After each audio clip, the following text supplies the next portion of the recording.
పోటు పొడిచింది జగన్మోహన్ రెడ్డి. అసెంబ్లీ సాక్షిగా అమరావతి ప్రాంతంలో ఏదైతే విజయవాడ చుట్టుపక్కల ప్రాంతాల్లో అమరావతి ఏరియాలో పెద్ద ఎత్తున ల్యాండ్ పూలింగ్ జరిగితే భూమి దొరికితే 33 ఎకరాలు 30 ఎకరాల పైన దొరికితే నాకు అక్కడ పెట్టడానికి సిద్ధమే అని చెప్పినటువంటి ఆయన ప్రతిపక్ష పార్టీలో ఉన్నప్పుడు అక్కడి నుంచి ఆ తర్వాత అధికారంలోకి రాగానే ఇక యూటర్న్ తీసుకొని అమరావతి పైన కక్ష పెంచుకున్నటువంటి పరిస్థితులు. ఇప్పటికీ కూడా అమరావతి పైన విషం చిమ్ముతున్నటువంటి దృశ్యాలు మనం రోజు చూస్తూ ఉన్నాం. ఏదో ఒక విషయంలో ఏదో ఒక దాంట్లో అక్కడ ఏదో జరిగిపోతుందని, లేదు అనంటే అక్కడ మొత్తం ఇట్లాంటి అన్ని అసాంఘిక కార్యక్రమాలు జరుగుతూ ఉన్నాయని కొత్తగా 2 రోజుల నుంచి ఆయన రోత పత్రికల్లో వేసినటువంటి అంశం. సో ఇదంతా కూడా ముఖ్యంగా అమరావతిపై ఎందుకు వైసీపీ విషం చిమ్ముతోందనే చర్చ జరుగుతోంది. గతంలో అమరావతిని కాదని 3 రాజధానుల ప్రకటన చేసినటువంటి జగన్ మనం చూసాం ఏ విధంగా రాష్ట్రాన్ని ఇబ్బందుల పాలు చేశారో. ఎక్కడా కూడా రాజధాని లేకుండా ఉన్నటువంటి రాష్ట్రంగా ఆంధ్రప్రదేశ్ ఉన్నటువంటి పరిస్థితి కనిపించింది. గత 5 ఏళ్లు రాజధాని పనులను పూర్తిగా వైసీపీ జగన్మోహన్ రెడ్డి ముఖ్యంగా మొత్తం ఆయన ముఖ్యమంత్రి హోదాలో నిలిపివేసినటువంటి పరిస్థితులు, అక్కడ ఎక్కడా కూడా పనులు ముందుకెళ్లినటువంటి పరిస్థితులు కనిపించాయి. ఇక కూటమి ప్రభుత్వం రాగానే రాజధాని నిర్మాణంలో పురోగతి సాధిస్తున్నటువంటి పరిస్థితులు, కేంద్రం కూడా దానికి సంబంధించి డబ్బులు కూడా ఇస్తున్నటువంటి దృశ్యాలు కూడా మనం చూస్తూ ఉన్నాం. అట్లాగే వరల్డ్ బ్యాంక్ అంటే ఇతర దేశాలకు సంబంధించిన బ్యాంకులు కావచ్చు, ఇవన్నీ కూడా ఇన్వెస్ట్ చేస్తూ ఉన్నాయి. తర్వాత అక్కడ డబ్బు కూడా ఇస్తున్నటువంటి పరిస్థితి డెవలప్మెంట్ కోసం. సో పూర్తిగా ఇవి జరుగుతూ ఉంటే అమరావతిని చూసి ఓర్వలేక జగన్మోహన్ రెడ్డి ఇష్టారాజ్యంగా వాళ్ళ మూకలతో మాట్లాడిస్తున్నటువంటి పరిస్థితులు మనం చూస్తూ ఉన్నాం. ముఖ్యంగా జగన్ ఆ మీడియా ఏదైతే ఉందో ఆ రోత పత్రిక దాంట్లో అమరావతి వేశ్యల రాజధాని అంటూ కూడా వ్యాఖ్యలు చేయడం దాదాపుగా 2-3 రోజులుగా రాష్ట్ర వ్యాప్తంగా కూడా ఈ అంశం అట్టుడుగుతున్నటువంటి పరిస్థితులు కనిపిస్తూ ఉన్నాయి. అంటే మీరు నివాసం ఉంటున్నటువంటి ప్రాంతం ఎక్కడ ఉంది, అదేవిధంగా మీరున్నటువంటి ప్రాంతం ఎక్కడ ఉంది, మీ సత్యమని ఎక్కడ ఉంది, ఈ విధమైనటువంటి కామెంట్స్ కూడా చాలా చేస్తున్నటువంటి పరిస్థితి ప్రజల దగ్గర నుంచి వస్తూ ఉన్నాయి.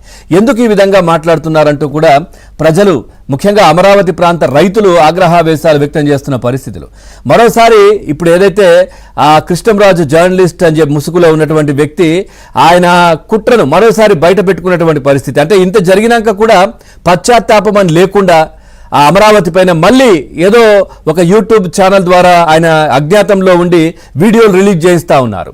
సో ఆ వీడియోల ద్వారా ఏం చెప్తా ఉన్నారు, ఆయన గతంలో పోలీస్ దాడుల్లో వ్యభిచారులు ఈ అమరావతి ప్రాంతంలో కూడా పట్టుబడ్డారు, దానికి సంబంధించిన పేపర్ క్లిప్పింగ్ కూడా చూడండి అంటూ కూడా ఏదో చూపించే ప్రయత్నం కూడా చేస్తూ ఉన్నారు. ఇంకా కూడా దాన్ని సమర్థించుకునే విధంగానే ఆయన మాట్లాడుతున్నటువంటి పరిస్థితి. నిజంగా చెప్పాలంటే ఎక్కడైనా కానీ ఏ రాష్ట్రంలో అయినా కానీ ఏ దేశాల్లో అయినా కానీ ఏదైనా దాడులు జరిగినప్పుడు ఏదైనా ఇట్లాంటి సంఘటనలు దొరికినప్పుడు అవి పేపర్లో వచ్చేయడం దొరకడం మామూలుగా టీవీలో చూపించడం ఇవన్నీ జరుగుతాయి.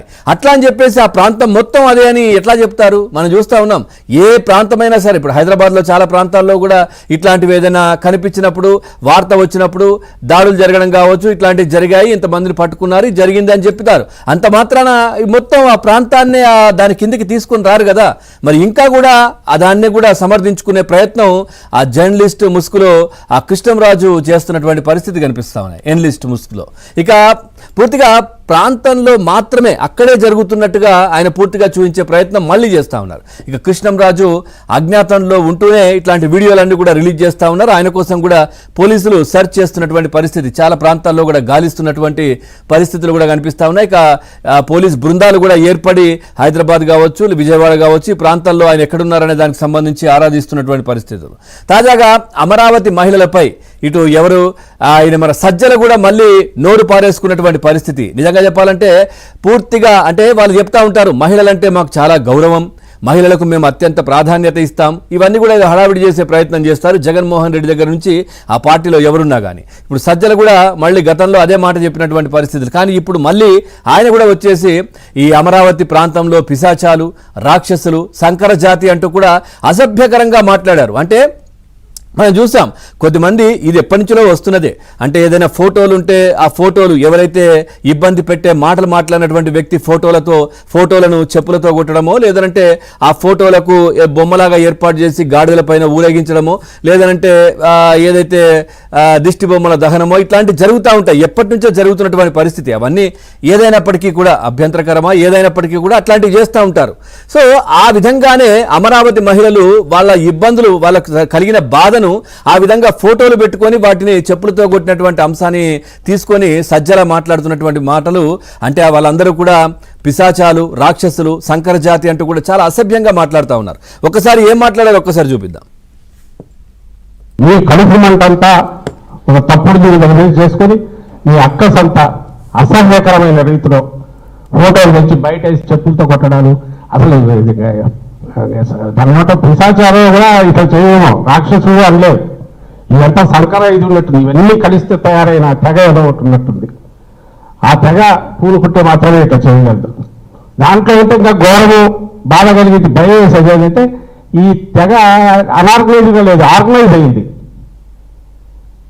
పూర్తి సమన్వయంతో పనిచేస్తుంది. కమ్ముకుంటుంది, కమ్ముకొని దెబ్బ కొట్టాలని చూస్తుంది. ఇది వాళ్ళకు చెప్పి రావలేదు కాబట్టి ప్రజలకు చెప్తున్నాం, దయచేసి గమనించండి. ప్రభుత్వంలో ఉండే వాళ్ళు బాధ్యత, వాళ్ళ బాధ్యత ఏంటి, వాళ్ళు చేయాల్సింది ఏంటి, ఇప్పుడు చేస్తున్నది ఏంటి. 3 రోజులు నువ్వు ముఖ్యమంత్రి దగ్గర నుంచి నీ ఎంటైర్ యంత్రాంగము, నీ పార్టీ మొత్తం ఒక ప్రతిపక్ష పార్టీ మీద, ఒక న్యూస్ ఛానల్ మీద, ఒక మీడియా మీద, జర్నలిస్టు మీద, విశ్లేషకుల మీద అసహ్యకరంగా దుష్ప్రచారం చేస్తే ఆఖరికి అరెస్టు కూడా తెగించడానికి నీకు అధికారం ఇచ్చింది దీనికా? దుష్ప్రచారం చేయడం ఏంటి? మీరు మాట్లాడినటువంటి అంశాలు మొత్తం ప్రపంచం అంతా చూసింది. ఏం మాట్లాడారు, ఏం జరిగింది అక్కడ అనేది. దుష్ప్రచారం ఎక్కడ చేశారు? సో ఇప్పుడు మీరు కూడా మాట్లాడుతూ ఉన్నారు సంకర జాతి అంట. ఏం మాట్లాడుతున్నారు? అసలు ఏమైనా స్పృహ ఉండే మాట్లాడుతున్నారా? ఆ 11కే పరిమితం చేసి బుద్ధి చెప్పి మూలన కూర్చోబెట్టారు కాబట్టి ఏమైనా మతి స్థిమితం జరిగిందా అని కూడా చాలా మంది మాట్లాడుకుంటున్నటువంటి పరిస్థితులు. ఏంటి అసలు ఈ విచ్చలవిడిగా ఇష్టం ఉన్నట్టుగా మహిళలను ఉద్దేశించి, అమరావతి ప్రాంత రైతులను ఉద్దేశించి మాట్లాడడం? గతంలో ఇప్పుడు మీరు వాళ్ళకి ఇబ్బంది అయ్యి, వాళ్ళకు బాధ అనిపించి ఆ చెప్పులతో ఆ ఫోటోలను కొట్టిన దానికి మీకు ఇంత అవుతుంది. గతంలో భావ ప్రకటన స్వేచ్ఛ, బీపీలు రావా, దాని ద్వారానే టీడీపీ ఆఫీస్ పైన దాడి చేశారు, లేదంటే చంద్రబాబు పైన దాడి చేశారు, ఇట్లాంటి మాటలన్నీ అప్పుడు మాట్లాడారు కదా. మరి ఇప్పుడు కూడా వీళ్ళు కూడా ఇబ్బంది అనిపించే కదా ఆ చెప్పులతో ఆ ఫోటోలను కొట్టారు. ఎవరిని కాదు కదా కొట్టింది, సో ఫోటోలను కొట్టారు కదా. సో అట్లాగే మీరు నిజంగా ఆర్గనైజ్డ్గా మీరు అంటున్నారు ఇప్పుడు వీళ్ళేదో ఆర్గనైజ్డ్గా చేస్తా ఉన్నారని. మీరు ఎట్లా చేస్తారు ఆర్గనైజ్డ్గా అనేది ఒక్కసారి అక్కడ పక్కన చూపియండి. అంటే సిద్ధం సభలలో అప్పుడు చూస్తా ఉన్నాం, అప్పటి ప్రతిపక్ష పార్టీ నేతలు పవన్ కళ్యాణ్ కావచ్చు, చూస్తా ఉన్నాం చంద్రబాబు నాయుడు, లోకేష్ వీళ్ళ ఫోటోలు పెట్టి అక్కడికి వచ్చిన మీ సైకో కార్యకర్తలతోని, మీ సైకోలతోని ఏ విధంగా వాళ్ళని కొట్టిస్తున్నారు చూడండి. అది అక్కడ చూడండి, మనం చూస్తా ఉన్నాం పక్కన. ఇది సైకోలు, ఇది ఆర్గనైజ్డ్గా చేసేది. ఇది ఇప్పుడు జరిగింది కాదు. ఇప్పుడు ఏంటంటే వీళ్ళకు బాధ కలిగి అమరావతి ప్రాంత రైతులు, సో అక్కడ మహిళలు అక్కడ ఫోటోలు పెట్టుకొని చెప్పులతో కొట్టారు, అది బాధతో. కానీ ఇక్కడ మీరు సైకోలు ఏం చేస్తున్నారో చూస్తా ఉన్నాం. ఈ సైకోలు వీళ్ళంతా మీరు ఇట్లాంటి వాళ్ళని పెంచి పోషించి మొన్న జగన్మోహన్ రెడ్డి రౌడీల దగ్గరికి వెళ్ళి వాళ్ళకు సంఘీభావం, వాళ్ళకు సపోర్ట్ చేస్తున్నట్టుగా కలిశారు ఏదైతే దానికి సంబంధించి. సో ఇవన్నీ సైకోలు చేసేటటువంటి పనులు చూడండి, చూస్తా ఉన్నాం. అట్లాగే సైకిల్ను కూడా మొన్న చూసాం, ఏదో ర్యాలీలో సైకిల్ను కూడా తిప్పేసి సైకిల్ తొక్కారు. అంటే సైకిల్ బొమ్మను కూడా మీరు చూడలేకపోతున్నారు. సైకోలు అదంతా. ఆ సైకిల్ను కూడా చిన్నపిల్లోడు సైకిల్ లాక్కొని తొక్కేసినటువంటి దృశ్యాలు కూడా మొన్న చూసాం. సో ఇప్పుడు చూస్తా ఉన్నాం ఏ విధంగా కొడుతూ ఉన్నారు, చూస్తా ఉన్నాం. పవన్ కళ్యాణ్ బొమ్మను ఏ విధంగా కొడుతున్నారు. సైకోలు, ఇది సైకోలు, ఇది ఆర్గనైజ్డ్గా చేసేది, ఇది మీరు చేసేది. కానీ మరి ఇప్పుడు మీరు ఏ విధంగా మాట్లాడుతూ చూస్తున్నాం. అది సైకిల్ ఏ విధంగా తిప్పేసి మీ సైకోలు, ఆ గంజాయి బ్యాచ్ ఏ విధంగా చేస్తున్నారు చూడండి. సో ఇది ఇప్పుడు మళ్ళీ వీళ్ళు ఇది మాట్లాడుతూ ఉన్నారు. ఖచ్చితంగా సజ్జల రామకృష్ణారెడ్డి పైన కూడా కేసు నమోదు కావాలి. ఆయన ఏదైతే సంకర జాతి అంటూ అక్కడ ఉన్నటువంటి అమరావతి ప్రాంత మహిళా రైతులను, ఆ మహిళలను, ఎస్సీ ఎస్టీ వర్గాల వారిని అందరినీ ఏ విధంగా అవమానించారో ఖచ్చితంగా ఆయన పైన కూడా కేసు నమోదు కావాలి. ఆయనను కూడా ఖచ్చితంగా విచారణకు పిలవాలి, ఆయనను కూడా అరెస్ట్ చేయాలి అంటూ కూడా ఆ ప్రాంత మహిళలు కూడా డిమాండ్ చేస్తున్నటువంటి పరిస్థితులు. ఈ అంశానికి సంబంధించి మనం చర్చలోకి వెళ్దాం. చర్చలో పాల్గొంటున్నారు అమరావతి మహిళా రైతు